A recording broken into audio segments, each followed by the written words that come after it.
বিকাল বিকাল আমি হয়ে গেছি গা রেডি, কই যাইতেছি কি করতেছি সব কিছু তোমাদের সাথে শেয়ার করবো এই ব্লগে। হে এভরিওয়ান, আমি যেতেছি অমরপুর, কারণ ওইখানে চলতেছে 7 দিন ব্যাপী বৈশাখী মেলা। 4 দিন অলরেডি গেছে গা, তো আমি ভাবলাম আজকে আমিও গিয়ে আই।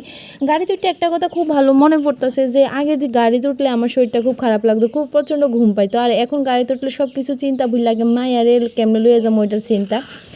আজকে এখানে আয়া হ্যাঁ সবাই লগে দেখা হয়ে খুব খুশি, অনেকদিন পর পর দিরে পাইছে 3 দিন পর। সবাই মিলে আমরা এখানে রেডি হয়ে গেছি মেলার যাওয়ানের লেগে। রাস্তাটা খুব অন্ধকার কিন্তু মেলার যাওয়ার কিন্তু বন্ধ নেই।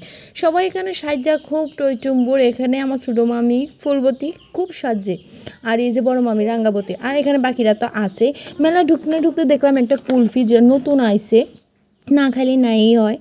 আর অনেক কিছু আসলো ঘুরবার মতো, দেখবার মতো, আর প্রচুর পরিমাণ জিনিস আসলো কেনার মতো। তো অনেক দিন পর আমি এখানে দেখতে পাইছি লটারি। আগে দেওয়ালি মেলাতে অনেক দেখতে পাইতাম, হয়তো বা এবার এটা স্কিপ করে দিছে, কিন্তু মেলাতে এসে এটা দেখতে পাইছি। আজকে মন্দিরের দর্শন, অবশ্যই কী কিনলাম তোমার সাথে সব কিছু শেয়ার করুন নেক্সট ব্লগে। আর এখানে আইসক্রিম খেয়ে বাড়ি যেতেছি, আজকের জন্য এতটুকুই, বাই।